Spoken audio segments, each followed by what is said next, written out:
Live from Kuching, Sarawak, this is TVS Nightline. You're me, Douglas Elliott, and let's begin with our top story.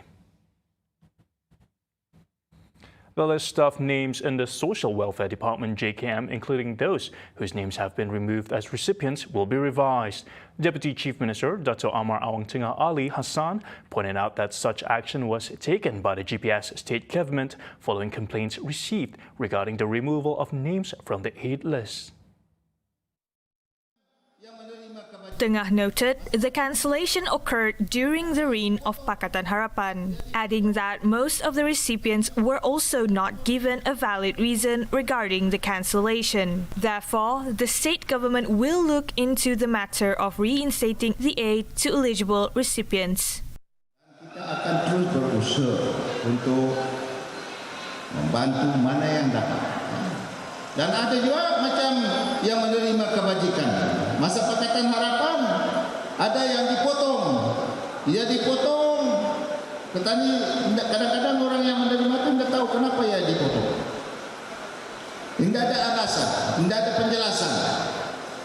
Keadaan hidupnya pun masih lagi teruk macam dulu. Jadi kalau ada keadaan macam ini di sekitar ketua-ketua kampung, pemimpin-pemimpin parti bagi senarai kepada saya. InsyaAllah saya akan berusaha kalau keadaan hidupnya masih sama memerlukan bantuan kebajikan macam ini. Kita akan usahakan.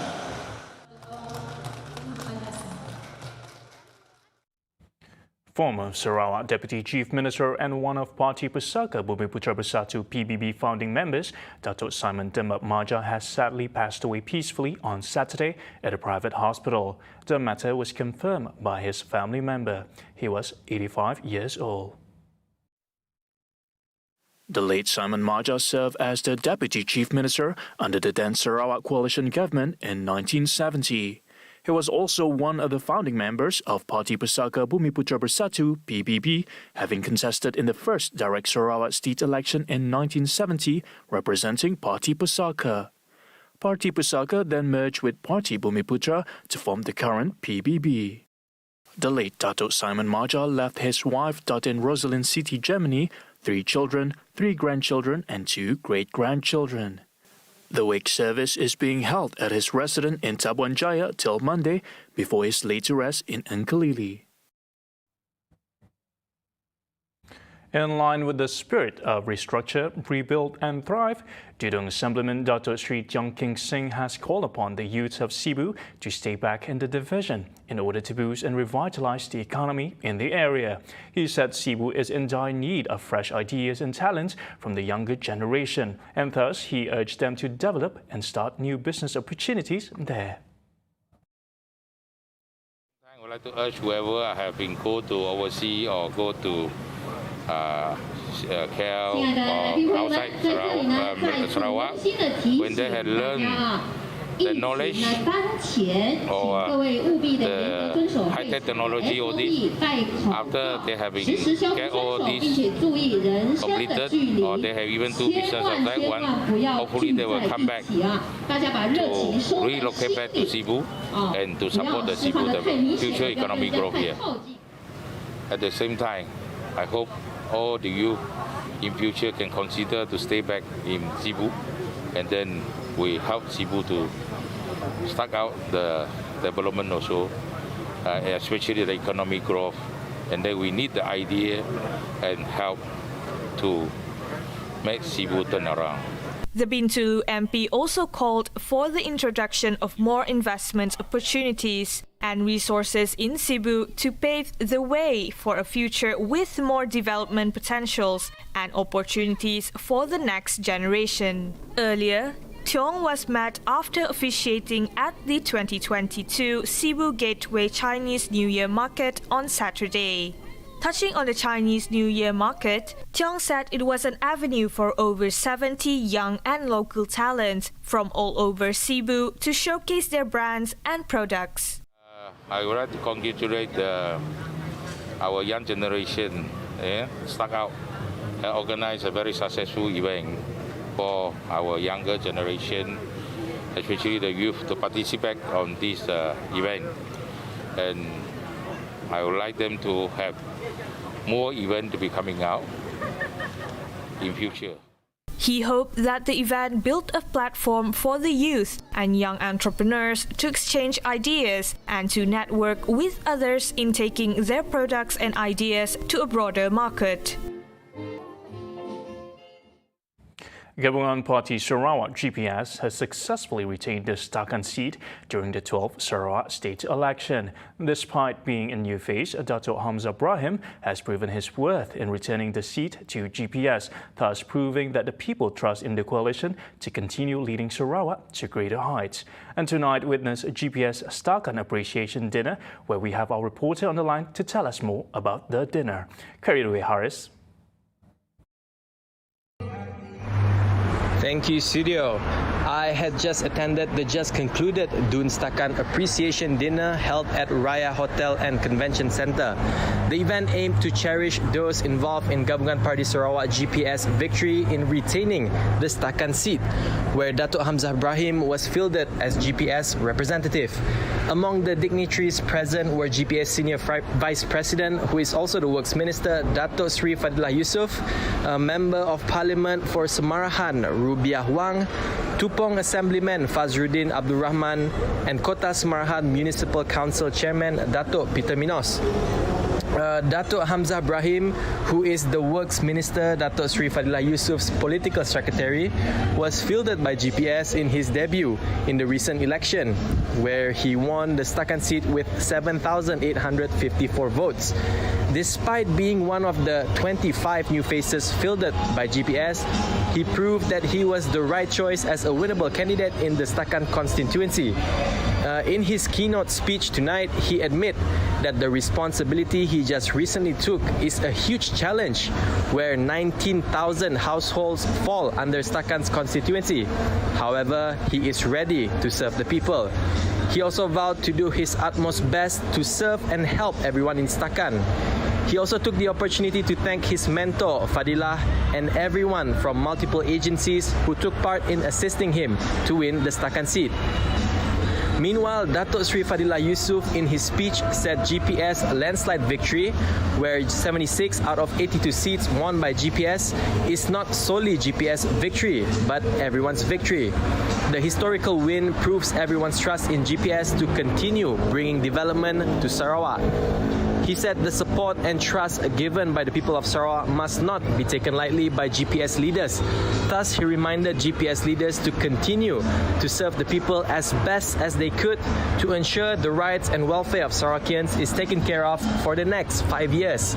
Fadilah also expressed his hopes that GPS would continue to produce exceptional results and repeat their landslide victory in the next state election, as the victory felt can only be measured in the next state election, whether we have done an excellent job or the likewise. Datuk Sri Fadilah also took the opportunity to present special project assistance check to community leaders in Setakan. Alright, just a recap. During the 12th Sarawak state election, the Setakan seat witnessed a four-cornered fight where GPS representative Hamzah Ibrahim won with a 5,807 majority votes, beating George Yang Sirikot Jr. from Party Sarawak Bersatu PSB, Leslie Ting Siangzi from Democratic Actions Party DAP, and Atet Anak Dego from Party Bumi Kenyalang PBK. That is all from me, Hari Zainuddin, alongside cameraman Rafiq for TVS.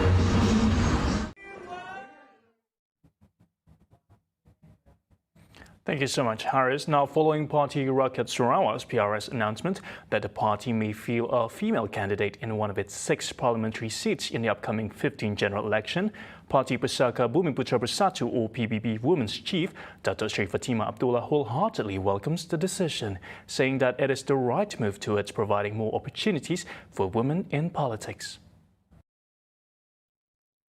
Met by reporters today, Fatimah hoped that such move would be emulated by other Gabungan Party Sarawak GPS component parties, the likes of PBB, Sarawak United People's Party SUPP, and Progressive Democratic Party PDP. Saya menyambut baik apa yang diumumkan oleh pemangku Presiden PRS, iaitu mahu bersikap kesaksamaan gender dengan mengisi lebih ramai calon wanita untuk bertanding pada pilihan raya umum ke-15. Jadi dengan kita berharap juga parti komponen GPS yang lain juga akan mempunyai pendekatan yang sama supaya bersama dengan adanya langkah yang sama mengikuti jejak langkah PBB, sekarang PRS, kemudian SUPP, PDP, insya-Allah lebih ramai calon wanita akan mendapat peluang untuk memberi perkhidmatan kepada rakyat. The State Minister of Women, Childhood and Community Wellbeing Development also said that currently there is a lack of women's representative in politics, and thus she hoped that this soon would change. On Saturday, PRS Acting President DATUK Joseph Salang Gandum said the party may nominate a woman candidate to contest in the coming GE15 to promote greater inclusivity in the electoral process. Concerns over the effects of booster dose and also COVID-19 infection have resulted in the increase in demands for paracetamol in the market. A survey by TVS Coaching have discovered that most premises selling the medication face supply issues due to high demand from consumers. Our colleague Burhanuddin Kamil has the report. According to Nur Azmina, the medication is very important to keep at hand, and she said that every household should have it as a precaution. Bagi kami, Panadol tu pentinglah untuk kita ada di rumah. Sebab macam hari yang kami dapat booster appointment last minute. So, nasib baik ada Panadol di rumah, so boleh makan dulu because takut side effect ya. Setiap rumah wajiblah ada Panadol tu. At least sepapan 2 lah untuk persediaan kita. However, for Dayang Nazira, she remarked that the supply of paracetamol at a nearby pharmacy had decreased lately. Bagi kami, bekalan Panadol memang pentinglah, especially untuk sahabat-sahabat yang kita kena memang perlu ambil booster. So, untuk nak handlekan side effect, usually Panadol sangat membantulah untuk dikonsum mengikut specification yang dah ditetapkan. Tapi yang kami perasan kena bekalan Panadol, kena dah kurang dibekalkan dekat farmasi lah. Macam nak beli pun kadang-kadang pernah pergi macam set of stock. A quick trip to the pharmacy and we found that the increase in demand was due to the booster dose administration since last year. We also found that this was an issue faced nationwide. Sekarang pembelian Panadol semakin banyak sebab banyak orang pergi ambil booster dose. So mereka ambil sebagai persediaan untuk kalau dia ada side effect macam fever ataupun dia ada sakit dekat tempat yang injection. So mereka akan beli Panadol untuk sedia dululah. Panadol itself also, especially Panadol Active Fast, out of stock for quite a few months already, and it's a nationwide issue. So whenever they see Panadol, they will tend to stock up 5 to 10 strips, just to be safe, because this issue will not be resolved in a short while. Despite such medication could provide instant relief, public health expert Dr. Joni Pangkas advised the public not to be reliant on such medication unless needed. Jadi saya menasihatkan kalau ada kesan sampingan, boleh menggunakan Panadol ini untuk mengurangkan kesan, tetapi jika rasa boleh tahan, tidak perlulah mengambil ubat tersebut. Jadi itulah pendapat saya. Tetapi jika tuan-tuan atau perempuan yang mengalami demam yang berpanjangan, dikendaki mendapatkan rawatan ke tempat yang rawatan yang terdekat untuk pemeriksaan lebih lanjut. Mungkin bukan disebabkan Brexit atau mungkin ada jangkitan lain yang perlu rawatan atau pemeriksaan yang lebih lanjutlah. Jadi itu pendapat saya lah berkenaan dengan peningkatan penggunaan Panadol ini. A report by Burhanuddin Kamil and Awang Azmel for TVS.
Thank you for staying with me. Here's a bit of good news. A Semenggah Wildlife Centre on Sunday welcomes its newest addition in the form of a new baby orangutan.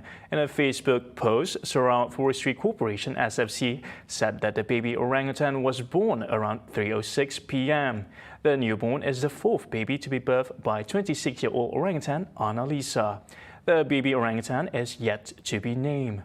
The successful delivery is a win in conservation efforts by the Sarawak government and SFC. It added the centre is expecting 2 more deliveries from 2 other female orangutans in the centre.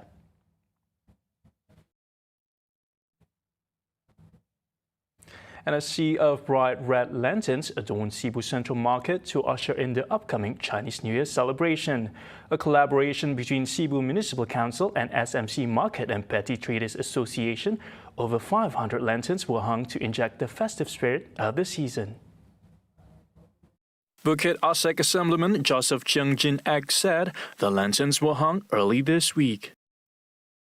As we know that SIBU Central Market is one of the icons, the symbolic for SIBU town. So it is very appropriate for us, depends on the festival, that we put on the decorations so that we be able to attract more customers to come.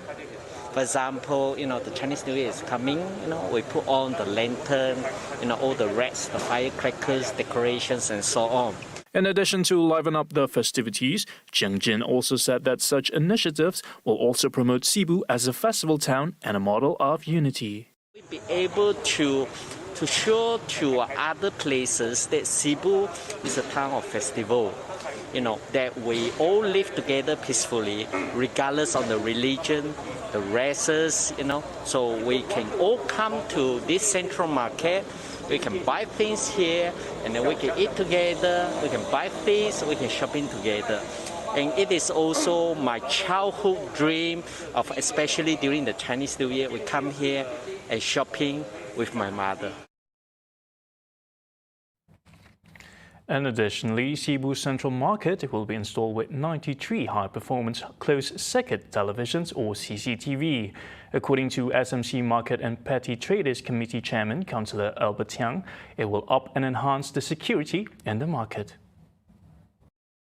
Tiang added the CCTVs comprise of short and long range, wide angle as well as 360-degree vision to ensure that every corner of the market is covered. We are going to install 93 numbers of CCTV. So basically in this CCTV arrangement, we will be installing short range, long range, wide angle, as well as 360-degree CCTV. So high vision, they help us to design the whole system so that our market will be basically every angle, every area will be securely covered by our CCTV. Moreover, the CCTV's installation will help solve recurring issues such as thefts and discriminate parking, as well as squabbles among business owners. We will minimize the disharmony between hawkers, because a lot of time when hawkers quarrel, we have no evidence that who is right, who is wrong, And sometimes we also can prevent some stolen cases in SIBU Central Market.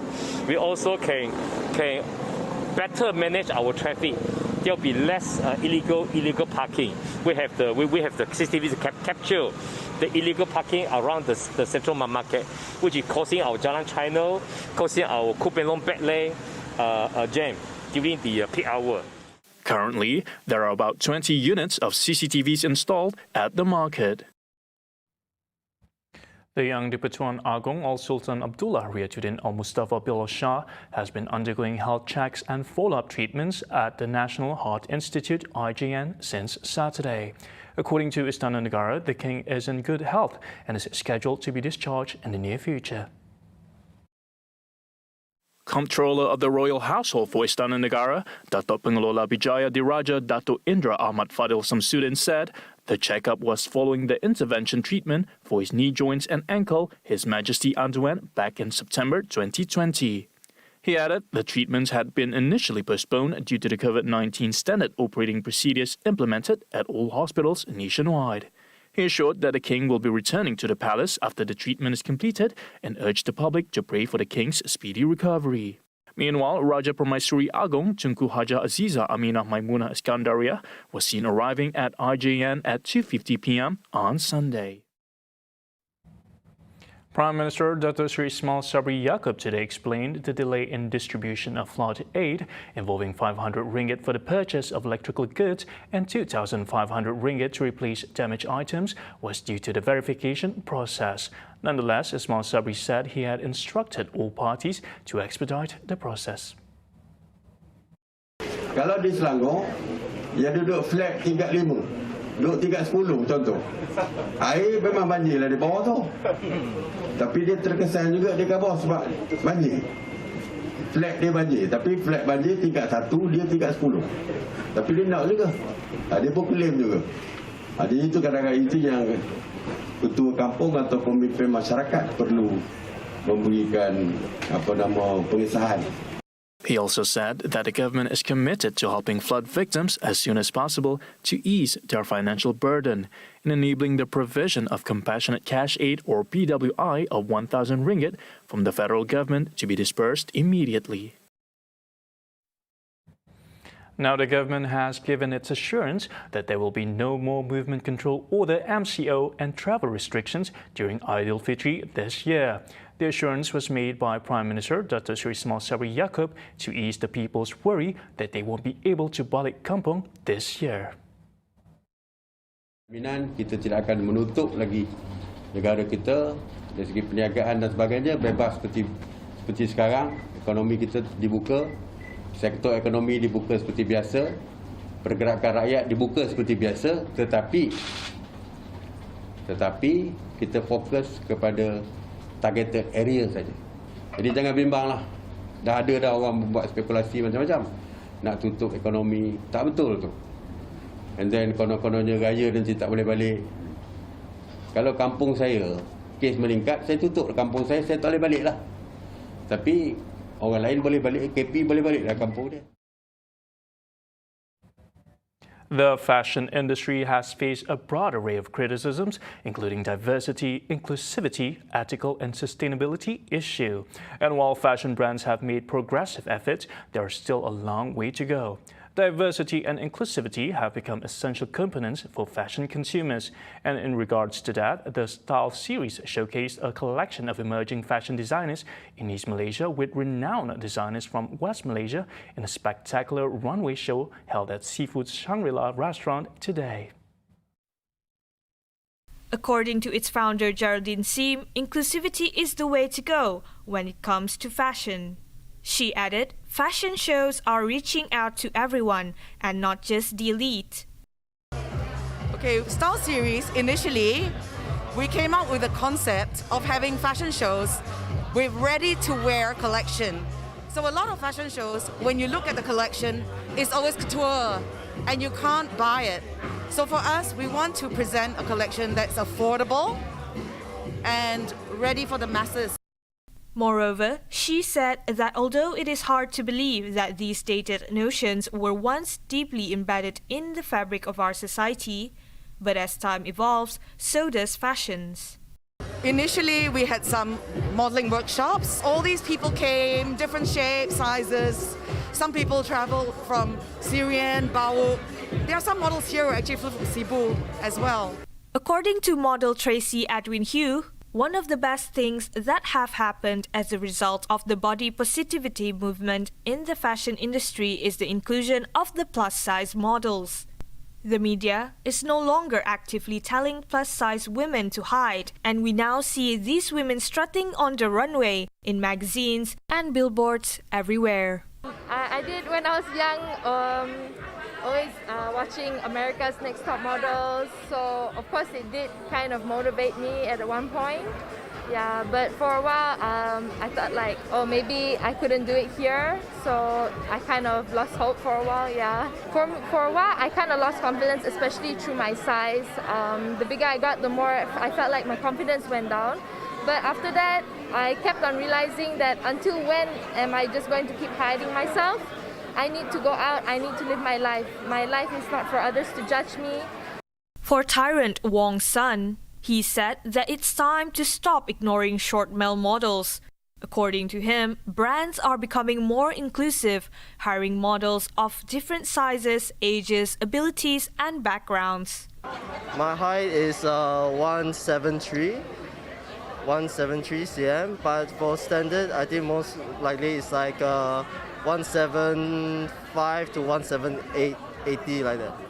Well, at first I was surprised, but slowly while I joined, I realized that there's all kinds of models that have different size with different kind of style.